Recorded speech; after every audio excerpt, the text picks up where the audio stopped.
Okay, so pag-uusapan natin in the next coming weeks heart disciplines. And ang subtopic niyan is training the heart to love what it's supposed to love and hate what it's supposed to hate. So, sabihin mo sa katabi mo,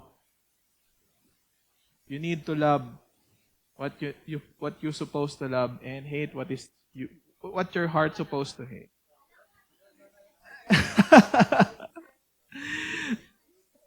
Uh, so, ayun yung pag-aaralan natin for 6 weeks.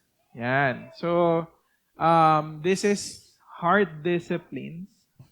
Training the heart to love what it's supposed to love and hate what it's supposed to hate. So, ang pag-uusapan natin in the next coming weeks are the following. So, in simple terms, ang pag-uusapan talaga natin is Bible reading, worship, preaching the gospel to your heart, prayer, fellowship, repentance. These are the things na gagamitin natin in order for us to discipline the heart. Narinig nyo na ba yan? Do you hear someone telling you that reading the Bible can discipline your heart? Do you hear someone before that prayer is something that can discipline your heart? So, those are the things na pag-uusapan natin in the next coming weeks. So, ano yan? Kasi, di ba, sino dito familiar kayo dun sa word na repentance? Do you know how to do it? Do you know what it is? What is it? No. So, pag-uusapan natin yan. So, ito yung verse natin, ito yung theme verse natin hanggang sa matapos yung series. Number 1 is yung Jeremiah 79. Familiar kayo dyan? So, sinasabi ng Bible, the human heart is the most deceitful of all things and desperately wicked. And who really knows how bad it is? Kung mapapansin niyo yung word dyan is, number 1 is most deceitful. Number 2, desperately wicked. And who really knows how bad it is. Pero, pag nakikinig kayo mga Korean drama, di ba? Alam mo, sundin mo lang yung puso mo eh. Kung ano yung nakakapagpasaya sa'yo dyan. Pero, it contradicts what the Bible is telling us. Na hindi mo pwedeng sundin yun. Okay? The other one, ito pa. Hindi ko alam kung nabasa nyo nun sa Bible, pero this is in the Bible. Sabi ni Jesus. Si Jesus mismo to yung nagsabi dyan. For out of the heart comes, ano daw lumalabas sa puso ng tao? Evil thoughts, murder, adultery, sexual immorality, theft, false testimony, and slander. Go ahead and read that verse. Makikita nyo that ayan ang description ni Jesus ng puso. That's why, ang pag-aaralan natin is heart discipline because of those things. Kumbaga, we need to see how desperately wicked our heart is para malaman natin kung ano yung gagawa natin para ma-tame natin siya. Alam niyo ba yung lion? Do you know how to tame the lion? Or napanood niyo na ba yung movie na How to Train Your Dragon? O, diba? So, same thing. Like kunwari, may lion. Anong gagawin mo pag merong lion? Lalapitan mo? Hindi, di ba? Aalamin mo kung paano mo siya iti-tame kasi pag hindi mo alam kung paano kakainin ka ng buhay. Same thing with your heart. Gets niyo ba? The reason why sinasabi namin that the heart is deceitful above all things is because kapag ka hindi kayo aware sa puso nyo, ang ending, nilalapa ka na pala ng puso mo, hindi mo pa alam. Eto, trivia. Ang pinang-una nyong kalaban, hindi si Satan. Alam mo kung sino? Puso mo. Puso mo mismo yung kalaban mo. That's why, etong mga disciplines na to are the tools na gagamitin natin in order for us to battle kung ano yung sinasabi ng puso natin. That every day, we need to go against our hearts. Hindi pwedeng puso yung nasusunod. When I say puso, I'm talking about feelings, intuitions, assumptions.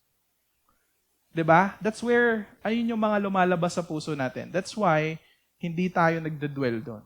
We need to go against what we feel like doing.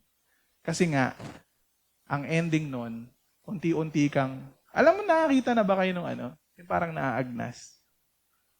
Yung naaagnas, unti-unting nauubos yung katawan nila. Same thing. If you don't know your heart, unti-unti kang naaagnas nang hindi mo namamalayan. Kaya ang una natin pag-uusapan is Bible reading. This is week 1. Tayo, basahin natin yung verse. 1, 2, 3, go!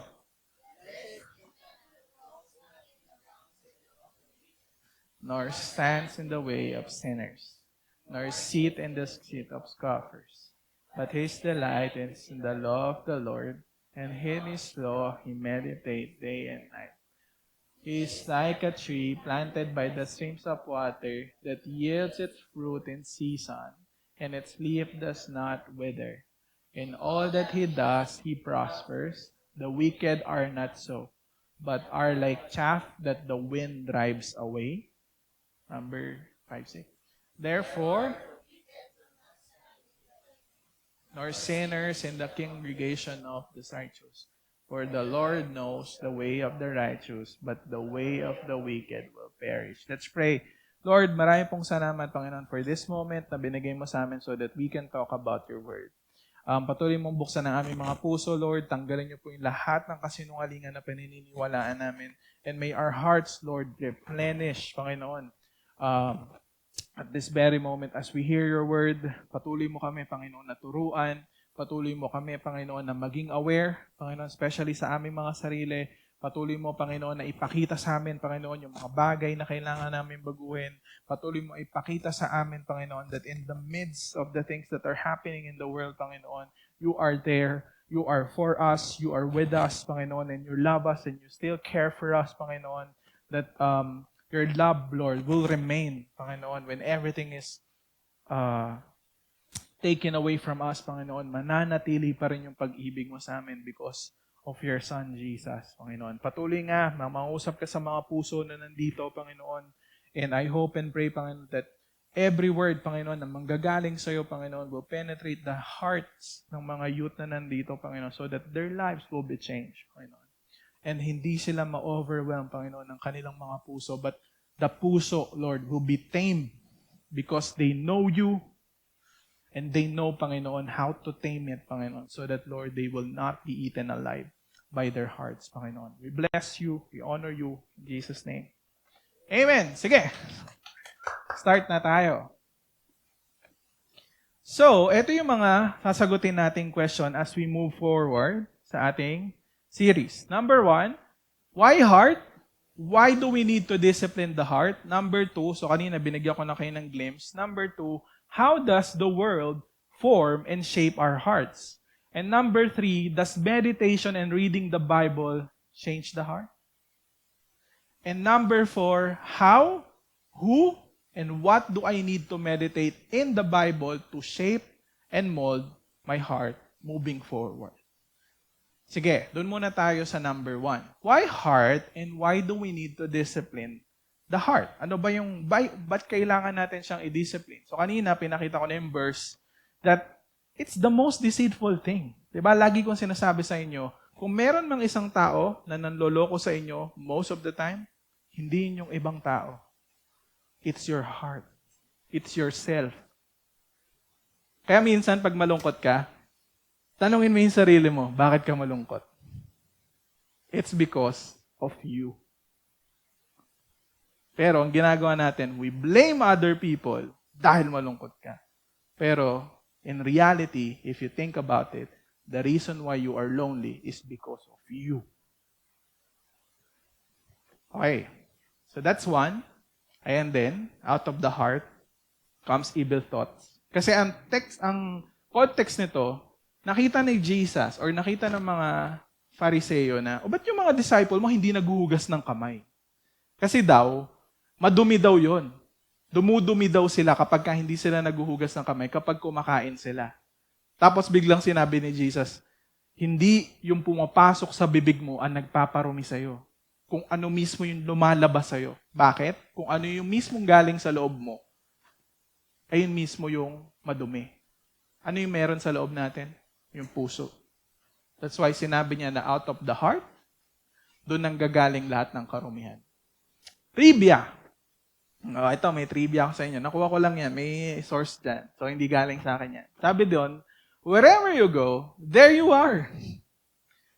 No matter where you go, there you are. Wherever you go, you will always find yourself. So, ibig sabihin, hindi ka pwedeng tumakbo sa sarili mo. Kasi, kahit saan ka pumunta, sino yung huli mo makikita? Sarili mo.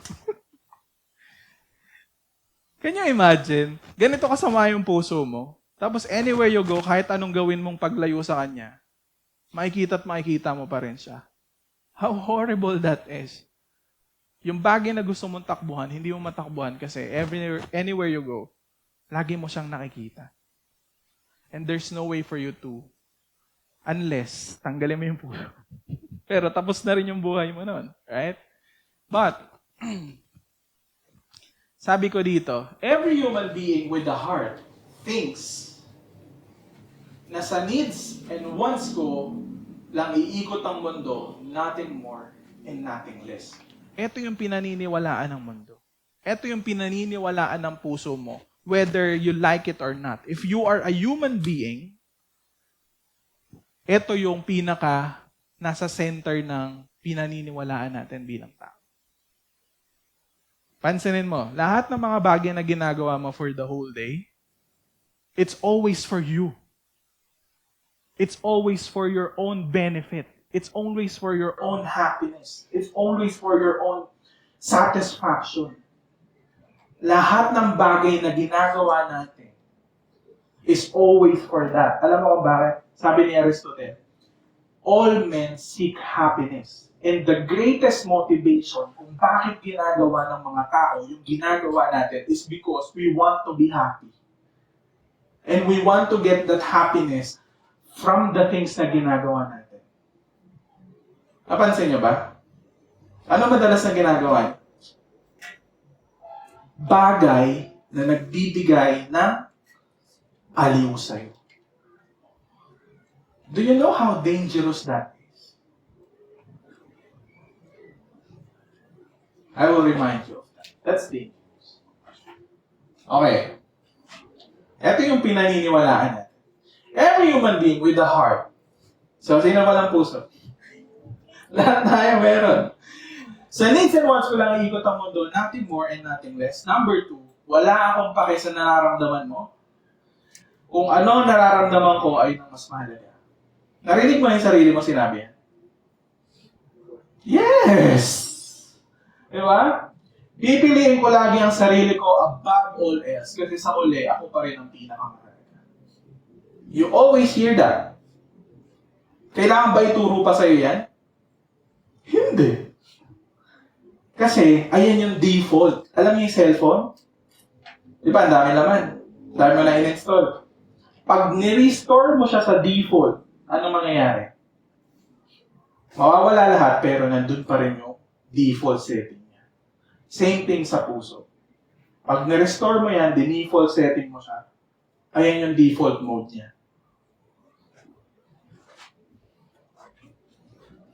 How dare you think that your heart is not the problem? It is, and it must be discipline. Diba? Lagi sinasabi ng nanay niyo sa inyo, wala kang discipline. Narinig niyo na ba sa nanay niyo? Lagi ko narinig sa nanay ko. Hey, Mark. Wala ka talagang disiplina. Okay, so, yung pag-uusapan natin. So, inaano ko na kayo kanina. So, I'm trying to persuade you na your heart needs to be disciplined. Number 2 naman is, how does the world form and shape our hearts? When I say form, alam niyo yung clay? Alam niyo yung mud? Di ba yung mud? Ilalagay siya dun sa umiikot na machine. Tapos mud lang siya, pero habang ginaganon, habang minomold, sineshape, nagkakaroon ng korte, nagkakaroon ng iba't ibang shape. Kasi nga, dahil minomold siya. So, yun yung ibig sabihin dyan. Paano siya minomold? Paano siya sineshape ng mundo na meron tayo ngayon? balik tayo dun sa Psalms. So, isa sa mga bagay na gusto namin matutunan nyo is that when you read the Bible, hindi to old story na wala ng relevance ngayon. Ang gusto namin makita nyo na yung, kung ano yung meron sa Bible, even if yung Bible is masyado na siyang matagal, ancient book na siya, yung lahat ng bagay na sinabi niya are still relevant to your life. Kaya tayo sa Youth Life, naniniwala tayo that in order for us para makapamuhay ng fully human lives, maranasan natin yung tunay na kasiyahan, maranasan natin yung full life, we need to read the Bible. That naniniwala tayo na walang other way for us to live fully human lives aside from reading the Bible. That lahat tayo, whether you are rich, you are poor, regardless of your status in life, if you don't read the Bible, hindi mo ma-experience ang buhay kung paano dinescribe ni Jesus yung tunay na buhay. Kaya kung mapapansin nyo, marami kayong makikita example sa labas ng church, even sa loob ng church, na hindi magandang example. Alam niyo kung bakit? They don't know the Bible. They don't live kung ano yung sinasabi ng Bible. That's why, kung mapapansin nyo, wala tayong masyadong maayos na model. Di ba? O aminin na natin, even our parents are not good models. Even yung mga peers natin are not good models. Even yung mga tao na palagi natin nakikita are not good models. Alam niyo kung bakit? Because they are not living according to what the Bible is telling us. Kaya nga some way, somehow, I'm not saying na perfect model ako, si Lauren, si Kuya Jello. But, we're trying to live what the Bible is telling us. That's why, some way, somehow, natutulungan namin kayong mamuhay according to what the Bible is teaching us. Ngayon. Okay. So, dito lang tayo mag-dwell. Hindi ko na i-unpack yung mga susunod na mga verses kasi mas magiging mahaba yung pag-uusapan natin. Pero, yung lahat ng pag-uusapan natin, manggagaling lang sa verse 1 tsaka verse 2. Okay? And then, from there, kukuha ako sa ibang parts ng scripture para mas ma-expound ko pa yung gusto kong sabihin sa inyo. Okay? Ito yung pansinin nyo. Yung tatlo daw. Kung mabasa niyo dyan, sabi doon is, counsel of the wicked stands in the way of sinners, nor sit in the seat of scoffers. Kita niyo yan? Tatlo. Pag binasa niya, parang, ano yun? Ano yan? Does it something na pwede kong ma-relate sa buhay ko? Yes! Sabi ng Bible, blessed is the man who walks not in the counsel of wicked.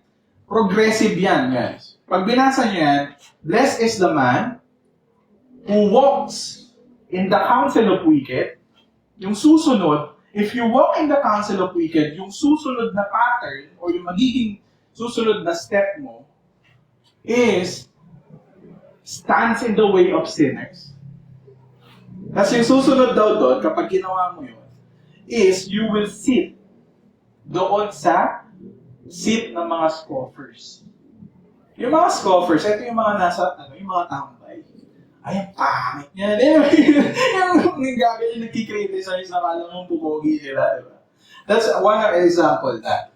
Pero kung mapapansin niya, pag binasa niyo siya, pag inaral niyo yan, progressive siya. Ang ano doon is counsel, thinking, yung stance in the way of sinners is behaving, and then yung sit in the seat of scoffers is belonging.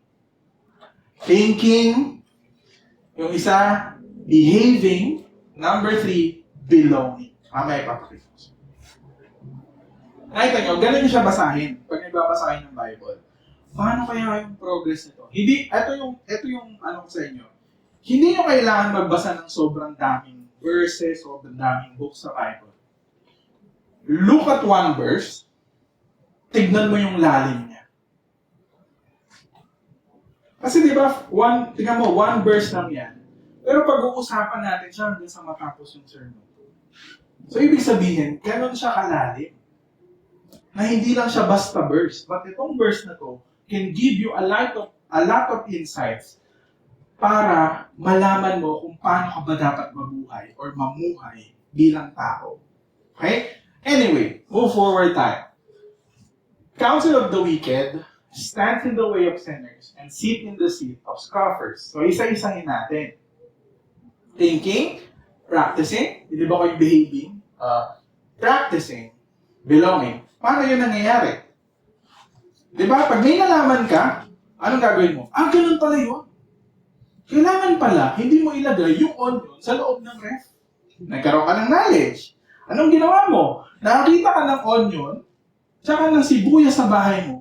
Hindi mo siya nilagay sa ref. Practicing. Tama? Okay? Tapos, nakita mo yung onion tsaka sibuyas. Dapat hindi sila nilalagay sa ref. So, hindi ka rin pumunta doon. Parang, instead na pumunta ka sa ref, pumunta ka doon sa aparador. Kasi, nalaman mo na, dito pala dapat nakalagay. Nakita nyo? Thinking, practicing, and then, belonging. Okay, gets nyo? Counsel of the wicked. Thinking. Nakita nyo kung paano natin inaaral yung Bible. So, inaaral natin yung Bible in a way na iniisa-isa natin yung sinasabi niya. So, isa muna natin pag-uusapan is counsel of the wicked. Ano sabi dyan? Ang equivalent is thinking. How does it work? Lit ata, no? Okay lang ba? Okay. Ito yung counsel, tsaka yung advice na nakukuha natin sa mundo. Number 1, lagi nyo narinig to, kay Justin Bieber or kay Boy Abunda. Love yourself first, so that you can love others. That's what we call advice. Right? It's a counsel. It's something na tinuturo niya sa'yo na gawin mo. So, nasa sa'yo kung paniniwalaan mo yun or i-reject mo yun. Tama? Sabi dyan, gawin mo lang ang mga pagpapasaya sa'yo basta wala kang pinapakapang tao. Where do you always hear that? Vice ganda. Wala kang pwedeng pagkatawalaan kundi ang sarili mo lang. Kaya nga meron ka trust issue. Kasi nga, naniniwala ka, kaya mapapansin nyo, meron kayong mga tao na nakakasalamuha sa ibang tao na meron silang trust issue kasi naniniwala sila dyan sa advice na yan. Nakita nyo, lahat ng mga behavioral patterns na nakikita nyo sa ibang tao is because of a specific advice na ibinigay sa kanila ng parents, friends, or yung nakita nila somewhere in social media. Okay, so, mamatay rin naman tayong lahat, gawin na natin ang mga bagay na pwedeng makapagpasaya sa'yo. Diba? YOLO.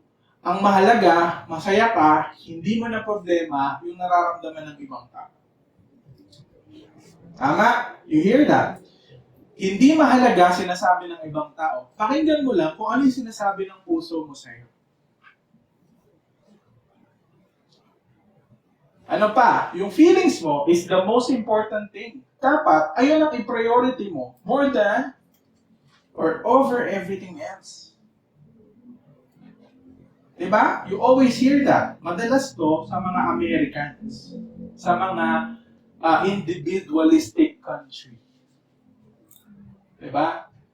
And, ang nangyayari sa atin ngayon is yung meron sa ibang bansa is na-adapt na rin natin dito sa Pilipinas kasi ang dali nang makita yung mga tao sa ibang bansa using social media. Diba? Sino dito? Nakarinig kayo ng mga Americans na nagsasalita sa social media? Diba? TikTok na, punta kayo. So marami na kaagad na i-impart sa inyo. Wala kang ibang kakampi, sarili mo lang kakampi mo pagdating sa lupa. Kaligayahan mo ang top priority, kaya tigilan, iwanan mo na lahat ng bagay na tao na pipigil sa kasiyahan. Kaya kapag mapansin mo, may mga tao na umaalis, may mga tao na hindi mo na nakikita. Kasi nga, they believe this advice. Na kapag hindi na sila nakakatulong sa kaligayahan ko, it's time for me to go. May mga kilala kayo. Huwag yun ang pangalanan. Normal sa amin, mga lalaki, ang pambababae kasi sa dulo. Nasa dugulan namin yan. At hindi na matatanggal. I still remember seeing that social media post at gusto kong sakain sa ngipin yung nagsabi. Parang, totoo ba? Totoo ba yan? The best way para labanan ng problema at kalungkutan ay pag-inom ng alak para madali at mabilis mo makalimutan. Kasi it gives you something. Hi! Di ba napansin niyo pag uminom kayo ng alak? Parang umiinit yung katawan mo. Tapos parang feeling mo, parang napupunta ka somewhere. Di ba? Parang it gives you transcendence. A feeling of transcendence. Parang feeling mo you're above everyone. Kasi nga, nakakatira ka ng alak.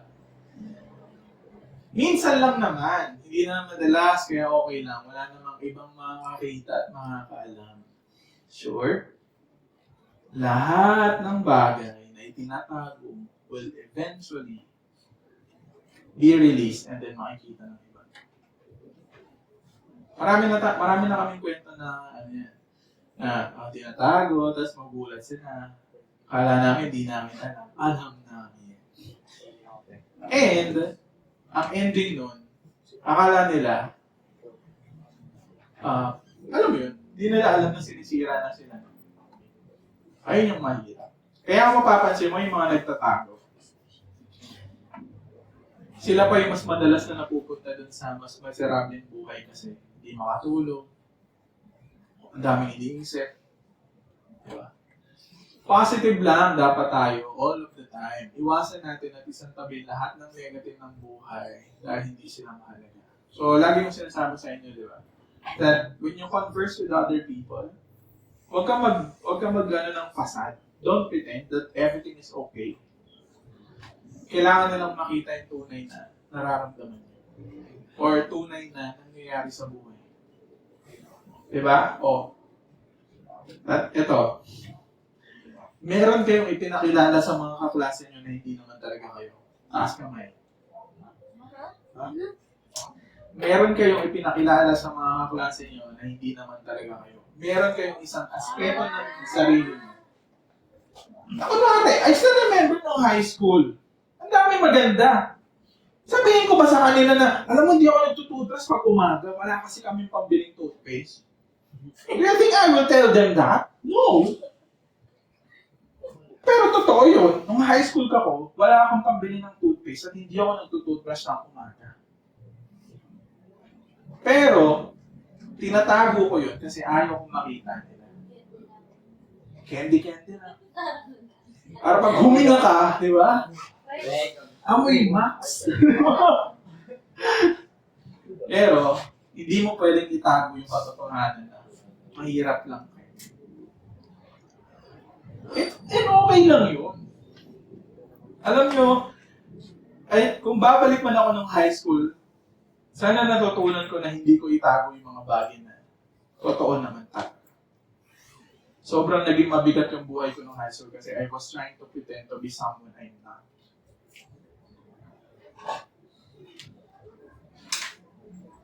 Payo lang yun sa inyo.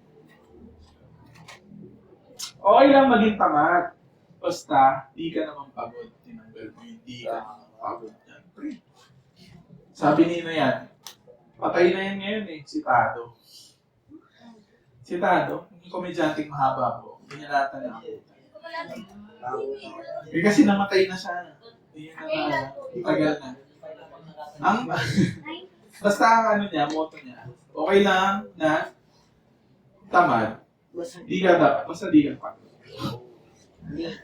Mahalaga, mabuti kang tao. Hindi mo kailangan ng Diyos, hindi mo kailangan magbasa ng Bible, magdasal, or pumunta ng church. You are enough. Wow, edi ikaw na, di ba? Ikaw na. Yung huli, hindi naman mahalaga ang Bible. Bakit kailangan ko magbasa ng Bible? Boring sa stories, sa mga lumang lumang katuroan na wala namang bearing sa buhay ko. I always hear that to people. Diba? May Bible niya, pinag-aaral. Totoo ba yung Diyos na yan? Pero tayo, naniniwala tayo that the Bible is the very words of God. Ito, may trivia ako sa inyo. Alam niyo kung paano maririnig ang boses ni Lord? Basahin niyo yung Bible.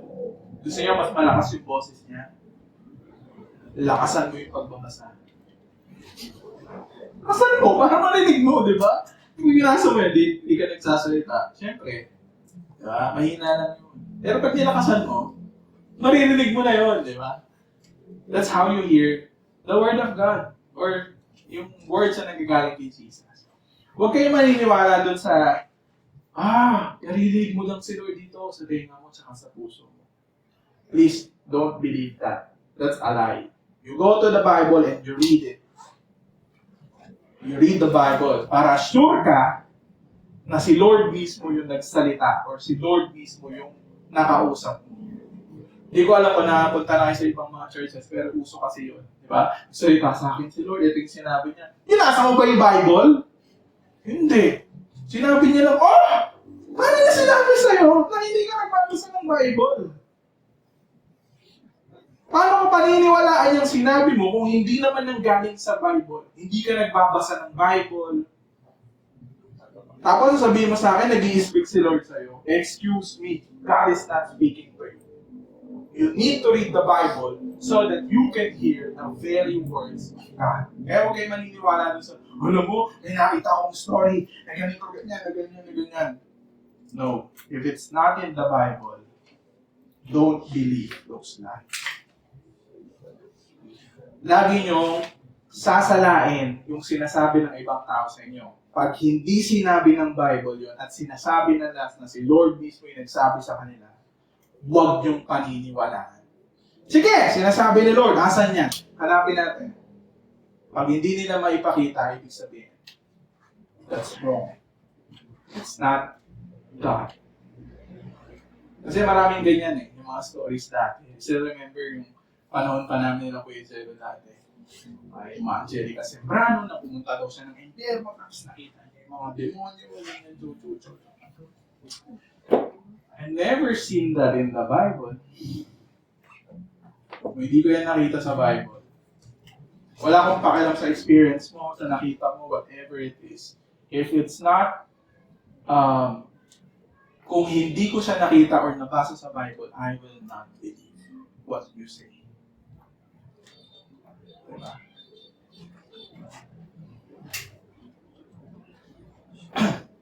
Ayun, trivia yun, guys. Para hindi kayo maloko. Especially dyan sa labas, marami yung tutulong. Okay. That's the counsel of the wicked. Can you imagine? Etong mga bagay na to, these are the counsel of the wicked. Alam niyo ba kung sino yung wicked sa Bible? When the Bible says wicked, ito yung mga tao na nire-reject si God. Alam nyo, pag sinabing wicked, hindi ibig sabihin na pumapatay agad. Or, pag sinabing wicked, naglilibing ng buhay. Hindi ganun. Pag nakita niyo sa Bible, ang wicked na sinasabi palagi ng Bible are those people who are rejecting God. So, ibig sabihin, kahit gaano pa sila kabuti, kahit gaano pa sila karaming nagawa para sa ibang tao, kahit gaano pang karaming time yung ginugol nila for other people, if they don't believe in God, ibig sabihin lang nun, they are wicked. Medyo mabigat, no? Pero, ayun yung isa sa pinaka-definition ng Bible in terms of wickedness. Ito yung mga tao na hindi naniniwala sa Kanya. Ito yung mga tao na hindi sumasampalataya sa ginawa ni Jesus. Ito yung mga tao na walang bilib sa Bible. Ito yung mga tao na the cross is isang malaking kalokohan para sa kanila. Sino son? Alam niyo yan, di ba? Tandaan niyo yan. Those are the wicked people. Kasi, anong ginagawa nila? I-lead nila yung tao saan? Saan papunta? Palayo sa Diyos. Bakit? Anong message nila? Hindi mo kailangan ng Diyos. Hindi mo kailangan ng Bible, hindi mo kailangan magdasal, hindi mo kailangan pumunta ng church. Kaya wala akong pakialam kung mayaman ka, sikat ka, but if you don't believe in God, if you don't believe in the Bible, you are wicked according to the definition of the Bible. That's hard. That's harsh. Pero wala akong magagawa dahil ayun yung sinasabi ng Bible. And the Bible itself is the Word of God. At walang mas mataas doon. Kung ano yung Word niya, mas mataas pa yun sa kahit ano pang narinig nyo kay Oprah, kay Duterte, wala akong pakialam. The Bible is authoritative.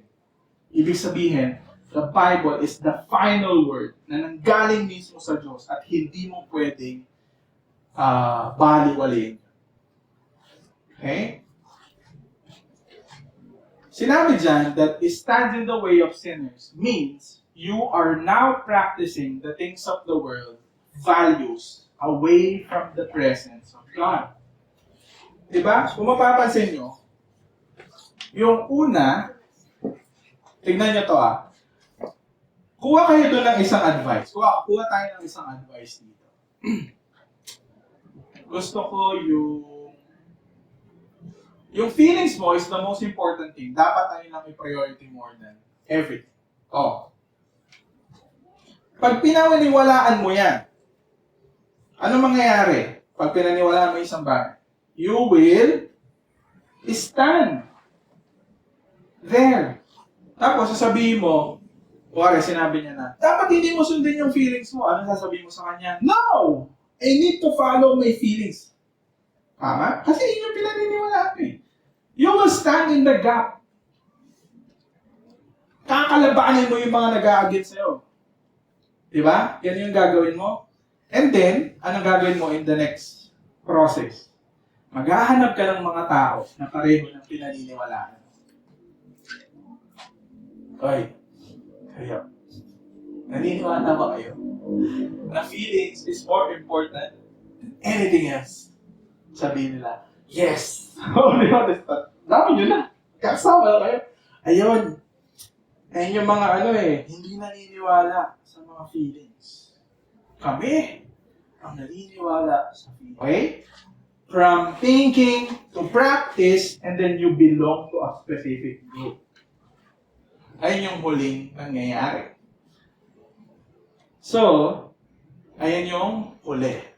In stand in the way of sinners, you practice it. Kung ano yung pinaniniwalaan mo, you practice it. And then, nakaka-affect na yung buhay mo in the long run. Sit in the seat of scoffers. Diba? Pansinin mo to. Diba yung nangyari? Paano mo malalaman na isang tao is membro ng isang gang? Yes. Paano mo malalaman na yung isang tao ay membro ng isang gang? Sino dito alam yung mga gang? Paano mo malalaman na membro ng isang gang? Pagka nakaupo siya doon sa tambayan ng gang.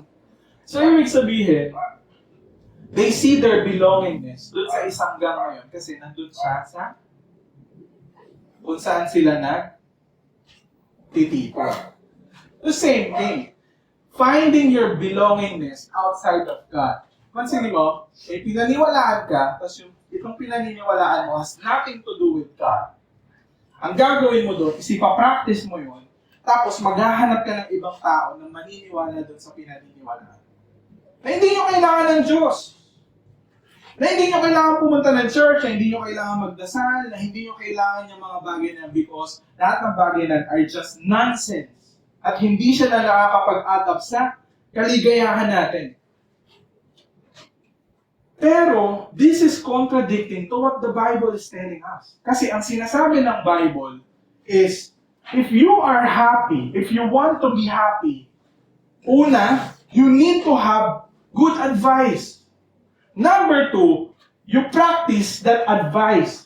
And number 3, you belong to a specific group where everyone is practicing the same thing. Kasi, if you go against that, you will not find happiness. Yung word na blessed kanina, yung pinag-uusapan natin, it talks about happiness. Anyway, punta tayo sa susunod. Ano nga ulit problema ng puso natin? Sabi dyan, o kanina sinabi ko na yan, di ba? Sa needs and wants ko lang, iikot ang mundo, nothing more, nothing less. Wala na akong paki sa nararamdaman mo, ang mahalaga na ay yung nararamdaman ko. Pipiliin ko lagi ang sarili ko, ang above all else, kasi sa uli, ako pa rin ang pinakamahalaga. Ayan ang problema natin. Anong ginagawa ng mundo? Anong ginagawa ng mundo outside of you at ano yung ginagawa ng puso mo para i-feed kung ano yung gusto ng puso mo? Ang ginagawa ng mundo is to feed whatever your heart wants, kaya it is always enticing na madalas we are not aware that we are already molded and shaped by the world's advice. We are not just molded by the world's advice, we are molded by our own advice sa sarili natin. Dalawang factor yan. Yung sinasabi ng mga tao na nasa labas mo at yung sinasabi mo sa sarili mo. Those are important things na lagi nyo dapat sinecheck. Ito bang pinaniniwalaan ko na to tama? Ito bang sinasabi nila ay tama? Ito bang sinasabi ko sa sarili ko ay tama? Like for example, ako na lang. Naniniwala ako na dito sa state ng meron ako sa trabaho namin. Ang sinasabi ko sa sarili ko, sila yung may mali, sila yung may kasalanan, sila yung may kulang kasi kulang yung information na ibinigay nila sa akin para magawa ko tong trabaho na to. And I keep on telling that to myself. Ano mangyayari sa akin? I keep on justifying na hindi, ako ang tama, sila yung mali. Anong ending nun? Maghahanap ako ng iba kong katrabaho na, di ba, ang unfair? Tapos magsasama-sama kami, gagawa kami ng grupo para tuligsain yung isang tao na pinahiinisan namin. Nakita mo yun? Ayon, galing pa lang sa sarili mo yun. Wala pang ibang nagsasabi sa'yo. Pero, anong ending? Anong ginagawa sa atin? We become inhumane. Ibig sabihin, hindi na tayo nagiging tao. We become animals. Bakit? Hindi na rational yung pag-iisip natin. Hindi na siya tama. Diba? As a human being, you don't blame other people kung ano yung nangyayari sa buhay mo. You take responsibility kung ano yung yung mga stupid things na ginawa mo. You need to own that and you need to see na ikaw mismo yung may gumawa nun. Na hindi sila yung may kasalanan nun. Ikaw mismo dahil pinili mo yun. You practice it. You walk in it. Kaya hindi mo pwede sisihin yung mga tao na nasa paligid mo kasi ikaw mismo yung pumili nun para sa'yo. Diba? Ano lagi natin sinasabi? Pagdating sa impyerno, yung mga tao nandun, hindi nila sasabihin na ilabas niyo ako dito. Why? Kasi, ang sabi ni Lord, pagdating ng Judgment Day is, ibibigay ko kung ano yung gusto nyo. Ayan ang gusto nyo, and then I will give it to you. Kaya pagka yung mga tao sa impyerno, hindi nila gusto lumabas doon. Bakit? Kasi pinili nila yun.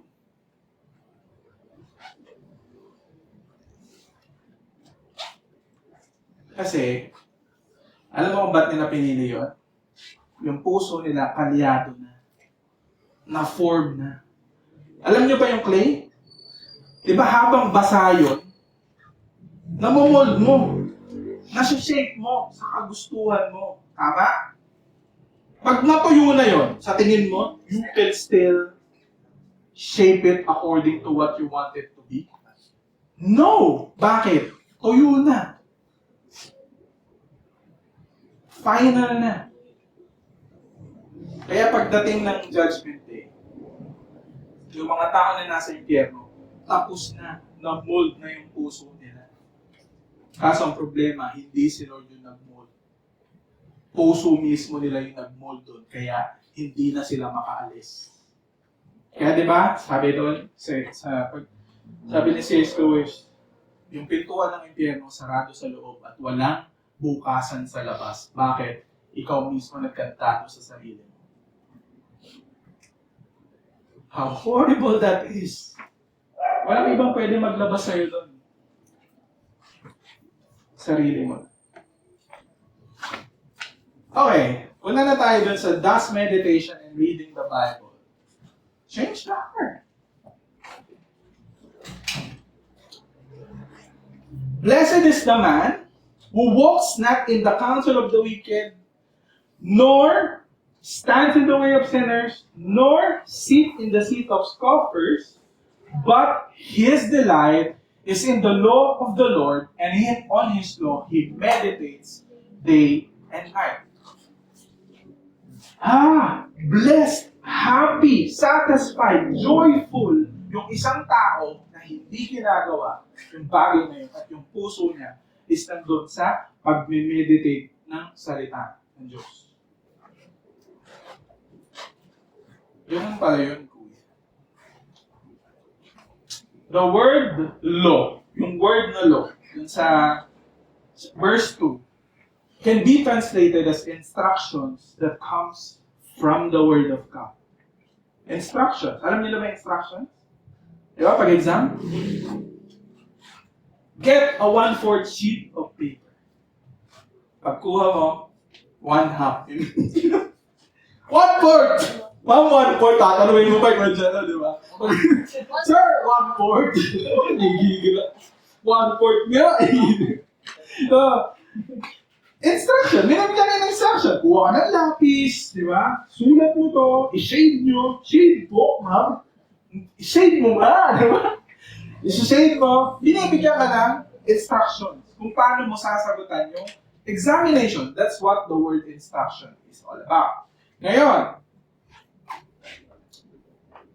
okay. Ano ba yung mga example ng instructions na makikita natin sa Bible? Kanina, pinag-uusapan natin yung advice ng mundo. Ano palaging advice ng mundo sa atin? Is maging self-centered. I-focus mo lahat sa sarili mo. I-focus mo lahat sa sarili mong kaligayahan. I-focus mo lahat para sa sarili mo. Ngayon, bakit sinasabi ng Bible that you need to meditate the Word of God? Because by meditating the Word of God, you are going against what your heart wants. You are going against self-centeredness. Hindi mo itinafocus yung sarili mo sa sarili mo. Example, sabi ni Paul, I say to every one of you, not to think more highly of yourself. Ayun na, si Kobe. Yeah. And, sabi niya, not to think more highly of himself and of his importance and ability than he ought to think, but to think as to have a sound judgment. One instruction ng Bible na makikita nyo sa Romans chapter 12 is that, ano sabi niya? Not to think more highly of yourself. Ano sinasabi ng mundo? I-esteem mo yung sarili mo. Ang sinasabi ng Bible, ang i-esteem mo, hindi yung sarili mo, kundi yung ibang tao. Ano difference nila? It's day and night. This one, pinapakain kung ano yung gusto ng puso mo, and yung instruction ng Bible is it go against kung ano yung gusto ng puso mo. Gets nyo? That's how important reading the Bible is. Kasi pag binasa nyo yung Bible, it always go against your heart. Ano sabi natin? The heart is deceitful above all things and desperately wicked. That's why when you read the Bible, ang ginagawa niya is kinokontra niya kung ano yung gusto ng puso mo para magawa mo kung ano yung tama at tunay na makapagpapasaya sa'yo in the long run. Right? Isa pa. For you, my brothers, were called to freedom. Ano daw yung freedom na yon? Do not let your freedom become an opportunity to sinful nature, worldliness, selfishness. But through love, serve and seek the best for one another. Ano sinasabi ng mundo? You need to be the best of all the best and the rest. Ang sinasabi ng Bible, no! Ang sinasabi ng Bible is, you let others be the best. Hindi ikaw yung bida. Ang bida, yung mga tao na nasa paligid mo, you make it the best. Diba? Kaya nga tayo, diba? We are practicing that we serve each other because, ito pansinin nyo na lang, if you serve other people, that's where happiness is. Kaya sinasabi ng Bible yan is because doon mo makikita yung tunay na kaligayahan when you serve, when you love others, when you make them more important than yourself. Kaya kung mapapansin mo, pag palagi ka nakafocus sa sarili mo, mas lalo kang lumulubog. Mas lalo kang lulubog. Pag hindi ka lumubog, magkita tayo, mag-usap tayo. Let's see. Patunayan mo sa akin na tama yung sinasabi mo at mali yung sinasabi ko. Pag tama ka, libre kita sa Giyomi. Pag mali ako, bilang kita ng Magno. This is the very words of God. Other instructions from the Bible. Sabi dito, Philippians 2:3. Do nothing out of selfish ambition or vain conceit. Rather, in humility, value others above yourself, not looking to your own interest, but each of you to the interest of others. Do you know why we love to go here? Do you know why I love to teach the Word of God? Do you know why I love going to you kahit wala naman ako nakukuha sa inyo? It's because that's where my joy is from.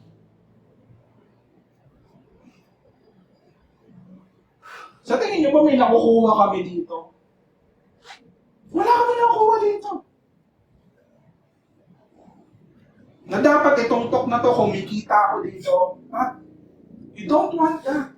Kasi as much as possible, yung mga oras na meron ako dito sa mundo na to is mabigyan ko kayo ng time to teach you how to live your life so that in the long run, kayo yung mag-benefit. So that in the long run, you can be the best version of yourself dahil you understand the Word of God. You know how to read the Word of God. You know how to go to the Word of God and tell yourself of the things na hindi mo dapat ginagawa.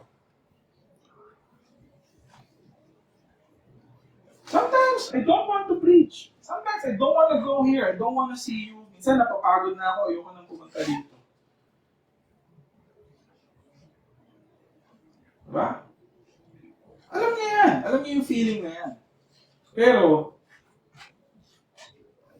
susundin ko ba yung feelings ko? Can you imagine sundin ko yung feelings ko? Hindi na tayo magkikita dito. Can you imagine si Kuya Lawrence sundin niya yung feelings niya? Si Ate AJ. If we follow our feelings, there will be no youth life. If we follow our hearts, there will be no youth life. And yung ilang sinabi ni Paul, Romans chapter 12, be devoted to one another in love. Honor one another above yourself. Lagi yung nababasa yung word na above yourself. Above yourself. Kasi alam niyo kung bakit? Laging ang taas ng tingin natin sa sarili natin. Feeling natin, yung mga ibang tao, ibang tayo nandito. Ibang tao nandito sa baba. Tayo lumilipad. Hindi, wow. Pero sabi ng Bible, if you want to find happiness, value others more than you value yourself. Kaya nga yung iba, yung pag sumasama ng mga, yung community, like kunwari, yung nagpapakain sa mga bata, yung mga ganyan.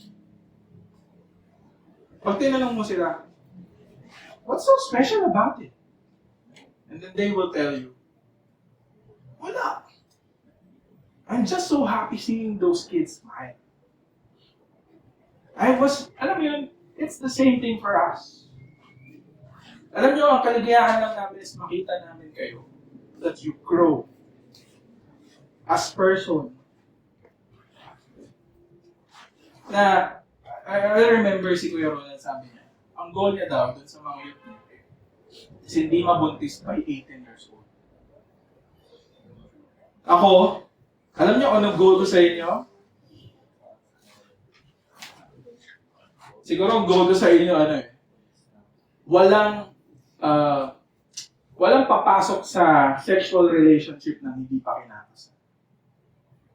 Kasi yung buhay nyo compared sa hinahawakan ni Kuya Roland na mga kabataan is malayo. Talagang sila yung mga walang makain. Pero kayo, medyo blessed enough pa kayo kasi nakakapag-aral pa. Kaya mas mataas ng konti. At least mga 25, 26, yan. Sawa na kayo. Kuya, pag may Bata pa mansion na. kayo. Sige mga 27. Kuya, 35. Kuya, pag may mansion na ako. Ang mansyon nung Ay, nako. Bago ka pa magka-mansion. Charis. Anyway, alam niyo, that's our joy. Seeing you living lives of living lives of brilliance. Now, when you hear the word Wesley, when you hear the word Cristel, uy, taga-youth life yan. Punta tayo doon. Kasi Maverick, taga-youth life yan eh. Punta tayo doon. Kasi iba yung way nila kung paano sila namumuhay. Iba yung way nila kung paano na binavalue yung ibang tao more than themselves. Di ba that's the life you want? Kaso nga, we are not able to do it dahil hindi tayo nagbabasa ng Bible.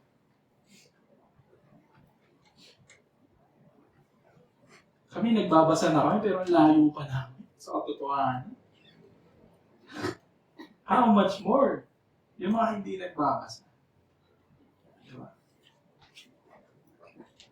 The Word keeps on feeding what your heart wants. But the Word of God, kulang tari. But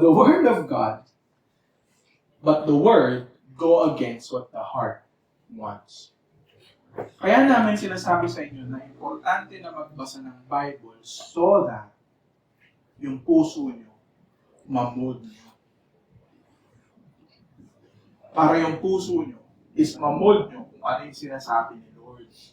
Hindi yung sinasabi ng ibang tao, hindi yung sinasabi mo.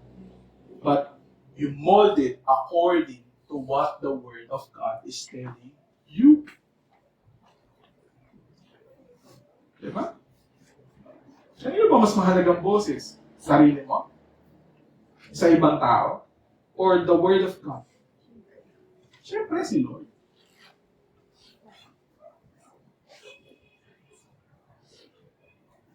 Ayun. The Word of God always reminds us that it's not about us, but it's about God and the people around us. Oh, ulit. The Word of God always reminds us that it's not about us. It's not about you. It's about God and the people around you.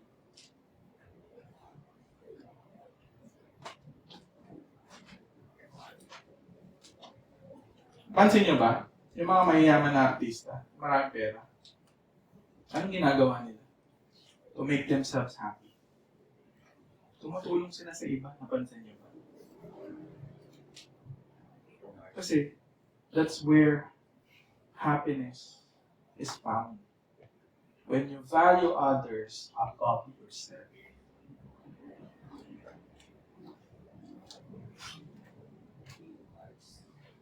Alam niyo ba't sinasabi ng Bible na huwag maging makasarili? Kasi pag naging makasarili ka, sarili mo lang iniisip mo. Downward spiral yun, papunta ng impyerno. Kaya, it's dangerous.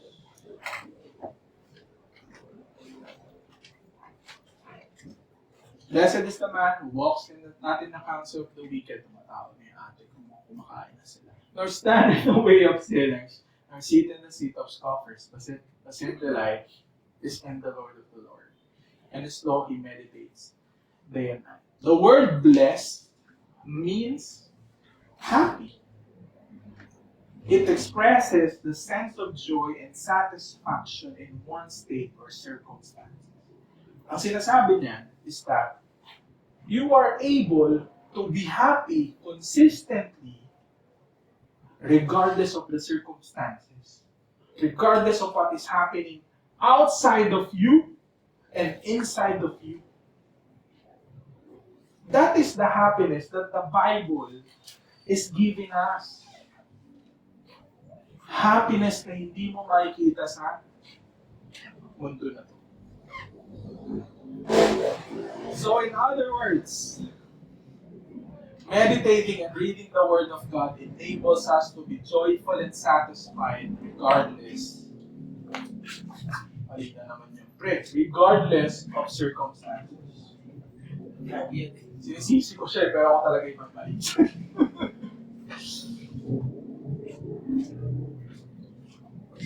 Sige. Sorry. How? Who? What do I need to who? To meditate in the Bible to shape and mold my heart. Yan. So, dito na tayo. Okay. Bibigyan ko kayo ng 3 minutes. Wala mo nang kakausapin. Basahin niyo yung verse. Yan, yung verse na yan. Let's meditate. So, when you say meditate, isa-isahin niyo siya. For even the Son of Man came not to be served, but to serve others and give his life as a ransom for men. 3 minutes lang, guys. Ano lang, practice lang natin yung meditation. So, observation sa verse. Ano yung gustong sabihin na verse na to? Ano yung gustong sabihin ng verse na to patungkol sa Diyos? At ano yung gustong sabihin ng verse na yan patungkol sa atin? So, 3 minutes. Wala mo nang makikipag-usap sa katabi. Basahin nyo ng basahin. And then, i-observe nyo yung mga bagay na pwede nyo. Sige. 3 minutes na. Okay. Paano mag-meditate? Alam ba sa inyo paano mag-meditate? Uulit-ulitin nyo yung verse. Tapos, iisa-isahin nyo yung tinuturo niya. How do I do that? Ano sabi dyan? Pinakita ng verse na to na bumaba ang Diyos para hindi para paglingkuran siya. So, ibig sabihin, hindi tayo kailangan ng Diyos para pagsilbihan siya. At hindi niya tayo kailangan, hindi niya tayo kailangan, tayo ang may kailangan sa Kanya at hindi siya ang may kailangan sa atin. Part 1. Number 2, bumaba siya upang paglingkuran tayo by healing the sick, opening blind eyes, doing a lot of miracles, teaching us what is the truth, which is sinasabi kanina ni Ma'am. Hindi siya mababa para i-fulfill ang needs niya, but to fulfill what we need. He is other-centered. Nakasentro siya sa iba, hindi sa sarili. Ibinigay niya ang buhay niya para palayain tayo sa kasalanan sa kapangyarihan ni Satan at sa ating mga sariling puso. Bakit? Yung puso nga is masama. Ang pag-aalay niya ng buhay yung pinaka-ultimate demonstration niya kung gaano niya tayo kamahal sa gitna ng pagiging makasarili natin. Isang verse, pero ang daming kulang pa yan. That's just the bare minimum. Pero isang verse na yun, marami na kayong kagat na makikita. So when you read the Bible, hindi parang yan. When you read the Bible, one verse, alala mo, nagpa-Bible study tayo, one verse, pero ang dami na pinag-uusapan dun sa isang verse lang na yun. That's how you meditate the Word of God. That's how you talk to your heart. Na kung si Jesus, bumaba siya dito, hindi para pagsilbihan yung sarili niya. Hindi para utusan yung sinabi kanina ni aray-aray na. Utusan sila, westing sila, para gawin ko ano yung gusto niya to. Hindi, bumaba siya dito para pagsilbihan tayo lahat. Paano? By dying on the cross. By living a perfect life for us. What and who should I meditate? And the Bible. Meditate who God is and what He has done. Sino siya? Sa verse kanina, He is God, bumaba dito para i-serve ka. Ano yung ginawa niya? Binigay niya yung buhay niya para maging ransom, palayain tayo sa mga puso nating makasalanan. Diba? We are captive by our hearts.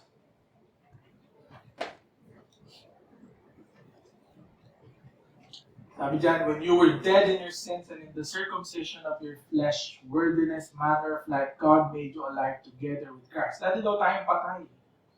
Wala tayong pakialam sa Diyos. Ayaw natin umaten ng youth time. Pero ang ginawa ng Diyos, binuhay ka niya. Para gustuhin mo mag-church, magbasa ng Bible, magdasal, to be with other believers. Having freely forgiven all of our sins, having cancelled out the certificate of debt consisting legal demands, which we are forced against us, which is, or hostile to us. This certificate He has set aside and completely removed by nailing it to the cross. And He disarms the rulers and authorities, those supernatural forces of evil operating against us. He made a public example of them, exhibiting them as captives in this triumphal procession, having triumph over them on the cross. Alam niyo ba, nung namatay si Jesus sa cross, lahat ng kalaban natin, mga demonyo, are walking in the streets, naked. Why? Dahil talunan na silang lahat. In other translations sa the message, sinabi doon that the rulers and the power and authorities of this evil world is marching naked. Bakit? Talunan na sila. Tinalo na sila ni Jesus nung nasa krus. And all of them was surprised na tinalo sila dahil namatay yung Diyos na kinakalaban nila. Can you imagine? Winning by dying. Diba? Kung si FPJ yan, tapos na ang movie. Pero sa atin, nung namatay siya, that's only the start. Na lahat ng mga tao na slave ng mga puso nila are no longer slaves. Dahil lahat tayo pinalaya ng Diyos. Ano sabi ng Ezekiel? I will give you a new heart. Put a new spirit in you, and I will remove you from your heart of stone and give you a heart of flesh. Kaya pansinin niyo, you are not the same person anymore. Even if you walk away from youth life, even if you walk away from God, your heart will still go back to God. Pansin nyo, kahit anong pilit nyo na, umalis ka ng church, ayoko na dito umatin. Kasi binuksan na yung puso mo eh. I still remember yung pinapanood namin na K-drama ni Angel. Alam niyo yung Hotel de Luna? Ang ginawa niya, di ba, loko, yung bitang lalaki. Kasi dapat mag-aan sa hotel. Ang ginawa niya, hinipan niya. Paghipan niya, nakakakita na ng multo. Ibig sabihin, parang nabuhay siya, parang nagkaroon ng panibagong reality sa kanya nung hinipan siya. Alam niyo ba, nung na-encounter niya si God, nung binigay niya yung buhay niya kay Lord, same thing happened. He breathes life into you. Yung bagay na nakikita mo ngayon, nakikita mo na yan at hindi mo na yung ma-see. Bakit? Buhay na eh. Binuhay na yung puso mo. Yung dati mong pusong bato, ngayon ay pusong flesh. Can you turn it back to stone? No. Can you be dead again? No. Kasi binuhay ka na. At mayroon pa ng panibagong motto. What is this new heart's motto? According to the Word of God, what is this new heart's motto? Simple. You were bought with a price, You were actually purchased with the precious blood of Jesus and made His own. So then, honor and glorify God with your body. So ano sinasabi ng Bible? Ito lang, simple. Kung si Jesus, pinahalagahan ka niya more than anything and anyone else in this world, ibinigay niya yung buhay niya sa'yo. Binayaran niya ng dugo niya lahat ng kasalanan mo. Ginawa ka niyang anak, ipinasok ka niya sa kingdom niya, and forever loved and accepted ka, and heaven is sure.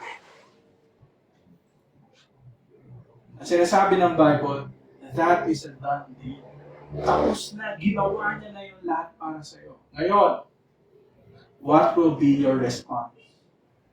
Sabi ng Bible, so then, honor and glorify God with your body.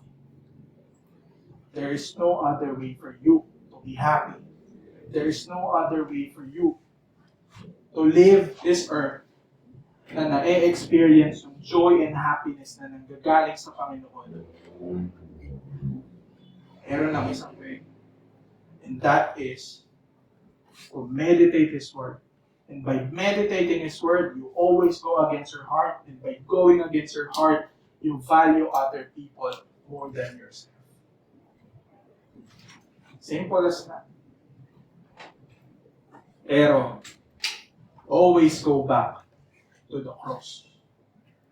Kung saan ipinakita ng Diyos sa iyo that you are the most important person to Him. Even if hindi siya yung pinakamahalagang tao sa buhay mo ngayon. Let's pray. Lord, marami pong salamat, Panginoon, for allowing us, Lord, to study your word. Allowing us, Lord, to see your beauty once again, Panginoon. Allowing us, Panginoon, to be reminded again, Panginoon, that we have a God, Panginoon, na handa niyang talikuran, Panginoon, yung langit para bumaba dito sa lupa upang maipakita sa amin, Panginoon, wagas niyong pag-ibig. Even though hindi kami karapat-dapat doon, Panginoon, still, ginawa niya yun, Panginoon, so that we can experience life, so that we can experience joy, so that we can experience forgiveness, so that we can experience love, Panginoon, na hindi nagbabago, so that we can experience acceptance, Panginoon, that none of this world, Panginoon, can offer us, Panginoon. Patuloy ka, Panginoon, na mangusap sa mga puso ng bawat isa nandito, Panginoon. Give us the hunger to read your word, Panginoon. Give us, Panginoon, the desire, Panginoon, to know you by reading the Bible, Panginoon. Give us, Panginoon, that new perspective, Panginoon, that the Bible is your word, Panginoon, that the word that is directly, Panginoon, na nanggagaling sa iyo, Panginoon, that it's not something na dapat namin isinasantabi, Panginoon, but the Bible is something that palagi namin binabasa, palagi namin pinupuntahan, at palagi namin gustong aralin, Panginoon, because that is your word, Panginoon. And your word is something that we need to constantly hear as we live this evil world, Panginoon. And you know how hard it is to live in this world, Panginoon, nang walang kahit anong salitang nanggagaling sa iyo. I pray, God, na kaming lahat na nandito, Panginoon, we will walk out, Panginoon. Dala-dala yung desire, dala-dala yung pag-ibig mo, dala-dala, Panginoon, yung aral na natutunan namin, Panginoon. That as we meditate your word, Panginoon, we will be starting to love it, we will be starting to go against our heart, Lord, and we will be starting to live for other people and not for ourselves. And marami pong salamat, Lord. Continue to speak to us in our groupings, and hanggang later, Panginoon, be with us. And marami pong salamat for everything. We bless you, we honor you in Jesus' name. Amen.